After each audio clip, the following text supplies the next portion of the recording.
కులగణన వచ్చే అసెంబ్లీ ఎన్నికలలో కాకరేపుతుందా? బీజేపీ హిందుత్వ ఎజెండాను గట్టిగా తిప్పికొట్టడానికి హిందీ బెల్ట్ రాష్ట్రాల్లో దీన్ని కాంగ్రెస్ ఎన్నికల అస్త్రంగా వాడుకుంటుంది. మహిళా రిజర్వేషన్ల బిల్లుతో అడ్వాంటేజ్ సొంతం చేసుకున్న బీజేపీకి కాంగ్రెస్ కులగణనతో చెక్ పెట్టడానికి సిద్ధమవుతుంది. మరి కాంగ్రెస్కు బీజేపీ ఎలాంటి కౌంటర్ ఇవ్వనుంది?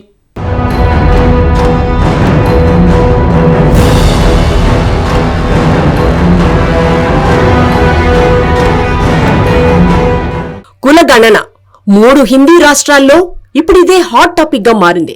బీజేపీ హిందుత్వ ఎజెండాను తిప్పుకొట్టడానికి కాంగ్రెస్ పార్టీ కులగణన అనే బ్రహ్మాస్త్రాన్ని బయటకు తీసింది.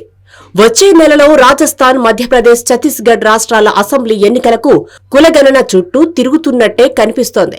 ఇప్పటికే తాము అధికారంలో ఉన్న రాష్ట్రాల్లో కులగణన చేపడతామని ప్రకటించిన కాంగ్రెస్ इसमें कोई पॉलिटिकल कैलकुलेशन नहीं है. हम हिंदुस्तान का जो मैस है, जो 50, 60, 70, 80% हिंदुस्तान की जो आबादी है, उसकी हिस्सेदारी की बात कर रहे हैं और वो हिस्सेदारी देकर ही हम रहेंगे. ये हमने निर्णय ले लिया है. आप देख लेना, जैसे मैंने कोविड के बारे में बोला था, चाइना के बारे में बोला था, अब मैं बोल रहा हूं, कास्ट सेंसस होगा और हिंदुस्तान के गरीबों की जो हिस्सेदारी बनती है वो उनको मिलेगी और वो काम कांग्रेस करके दिखाएगी. पहला सवाल जो कास्ट सेंसस से क्लियर हो जाएगा. हमारे 4 चीफ मिनिस्टर्स हैं, 4 में से 3 ओबीसी वर्ग के हैं. बीजेपी के 10 चीफ मिनिस्टर हैं, 1 ओबीसी वर्ग के हैं और वो भी कुछ ही दिन में चीफ मिनिस्टर नहीं रहेंगे. तो बात बहुत होती है ओबीसीज की, मगर नरेंद्र मोदी जी को यह बताना है कि ओबीसी के लिए आपने किया क्या. దేశవ్యాప్తంగా క్యాస్ట్ సెన్స్ కోసం పట్టుబడుతోంది. మరోవైపు కులగణన మొదలు పెడతామని అధికారికంగా ప్రకటించకపోయినా ఓబీసీ, ఎస్సీ, ఎస్టీ ఓటర్లపై గురి పెట్టింది బీజేపీ.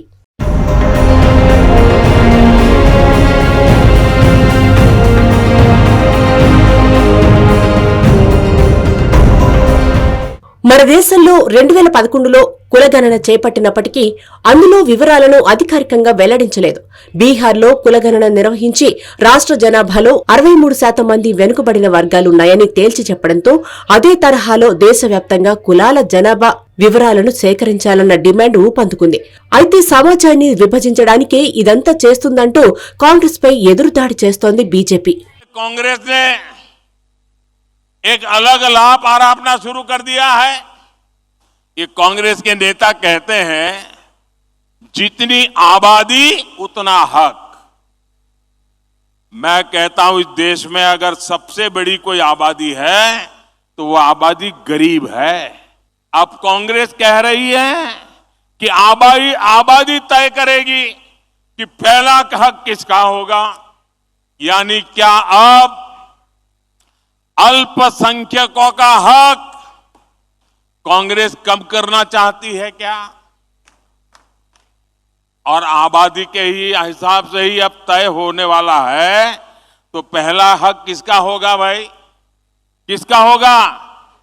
आबादी किसकी ज्यादा है? किसका हक होगा? जरा कांग्रेस वाले स्पष्टता करें. क्या आबादी के हिसाब से हक मिलेगा क्या? तो क्या अल्पसंख्यकों को कांग्रेस हटाना चाहती है क्या? రాజస్థాన్లో ఎన్నికలు దగ్గర పడుతున్న వేళ అన్ని కుల సంఘాలు మహాసమ్మేళనాలు నిర్వహించి తమ బలాన్ని ప్రదర్శించాయి. కులగణన చేపట్టాలని, తమకు రిజర్వేషన్ల శాతం పెంచాలన్నది వారి ప్రధాన డిమాండ్గా ఉంది. సీఎం అశోక్ గెహ్లత్ అన్ని కులాలకు ప్రత్యేకంగా సంక్షేమ బోర్డుల్ని ఏర్పాటు చేయడమే కాకుండా కులగణన కూడా చేపడతామని ప్రకటించారు. और रायपुर के अधिवेशन के अंदर, कांग्रेस अधिवेशन के अंदर जातिगत जनगणना की प्रस्ताव पास हुआ था. वो हमारे अहम बात है कि हमारे महाधिवेशन कांग्रेस का, अखिल भारतीय कांग्रेस कमेटी महाधिवेशन, उसके अंदर जो प्रस्ताव पास हुआ उसके आधार पर हमने तय किया है राजस्थान सरकार भी बिहार की तरह जातिगत जनगणना करवाएगी और उसके बाद में राहुल गांधी जी बार बार कह रहे हैं जितनी जिसकी जो जनसंख्या है उसकी भागीदारी उतनी होनी चाहिए. इस कंसेप्ट को आगे बढ़ाएंगे. इसलिए हमने तय किया है कि राजस्थान सरकार जो है उस मैंडेट को सामने रख करके, कांग्रेस मैंडेट को, आज हम सब ने सर्वसम्मति से बात करी है कि राजस्थान सरकार इस अभियान को घोषित करे। हमारी जो मंशा है पार्टी की वो सामने लाए। కులాల జనాభాకు అనుగుణంగా రిజర్వేషన్లు కల్పిస్తామని కూడా ఆయన హామీ ఇచ్చారు. దీనికి వివిధ కులాల దగ్గర నుంచి మంచి స్పందనే వచ్చింది. రాజస్థాన్లో అత్యంత కీలకమైన రాజ్పుతులు, ఓబీసీలు ఉన్నారు. రాజస్థాన్ జనాభాలో 50% పైగా ఓబీసీలు ఉన్నారని అంచనాలుంటే ప్రస్తుతం వారికి 21% మాత్రమే రిజర్వేషన్లు ఉన్నాయి.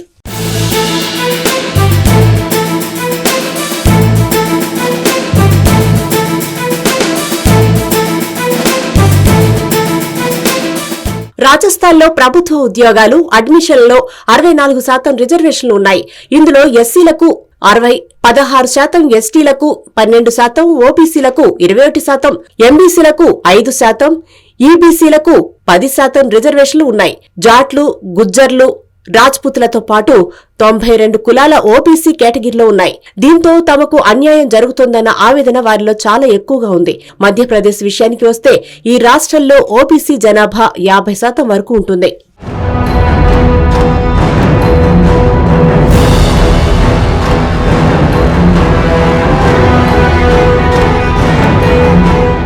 కానీ ఆ జనాభాకు తగ్గట్టుగా పథకాలేవీ వారికి అందడం లేదు. రాష్ట్రంలో పార్టీల గెలుపోటముల్ని శాసించే సత్తా వారికి ఉంది. రాష్ట్ర ముఖ్యమంత్రి శివరాజ్ సింగ్ చౌహాన్ ఓబీసీలో కిరార్ సామాజిక వర్గానికి చెందిన నాయకుడు. అయినప్పటికీ ఈసారి బీజేపీ ఆయనను సీఎం అభ్యర్థిగా ప్రకటించలేదు. దీనివల్ల పార్టీకి ఎదురుదెబ్బ తగులుతుందన్న ఆందోళన రాష్ట్ర బీజేపీలో ఉంది.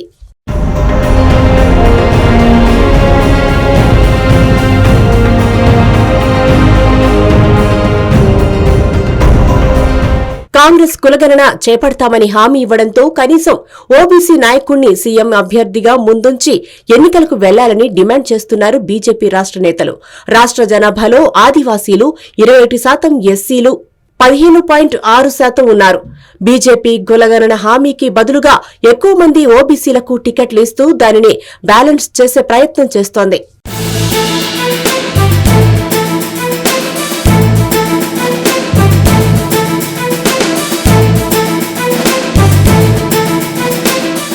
దీంట్లో భాగంగానే సీఎం చౌహాన్ ఓబీసీలకు 9 సంక్షేమ బోర్డులను ఏర్పాటు చేశారు. అయితే కులగణన వల్ల కాంగ్రెస్ కు ఎన్నికల్లో లాభం వస్తుందని చెప్పలేమంటున్నారు రాజకీయ విశ్లేషకులు. మరోవైపు ఛత్తీస్గఢ్ గిరిజన రాష్ట్రంగా ఉన్నప్పటికీ ఓబీసీ జనాభా ఎక్కువగా ఉంది. అధికారిక గణాంకాల ప్రకారం 43.5% మంది ఓబీసీలు రాష్ట్రంలో ఉన్నారు. 2018లో సీఎంగా ప్రమాణ స్వీకారం చేసిన భూపేష్ బఘేల్ రాష్ట్ర మొట్టమొదటి ఓబీసీ ముఖ్యమంత్రిగా రికార్డుకెక్కారు.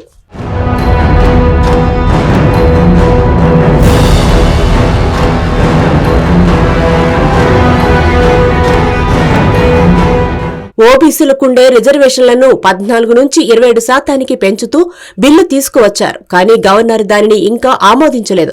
దీంతో బీజేపీ ఓబీసీలకు వ్యతిరేకమన్న ప్రచారాన్ని కాంగ్రెస్ విస్తృతంగా చేస్తోంది. మళ్లీ అధికారంలోకి వస్తే కులగణన చేపడతామన్న హామీ ఇచ్చి ఓబీసీల్లో పట్టు పెంచుకుంది కాంగ్రెస్. కాంగ్రెస్ ప్రచారానికి కౌంటర్ గా బీజేపీ రాష్ట్ర అధ్యక్షుడిగా ఓబీసీ నేత అరుణ్ సావోను నియమించింది కమలం పార్టీ. మొత్తం మీద కాంగ్రెస్ కులగణన హస్త్రం 3 రాష్ట్రాల అసెంబ్లీ ఎన్నికల్లో ఎంతవరకు పనిచేస్తుందో వేచి చూడాలి.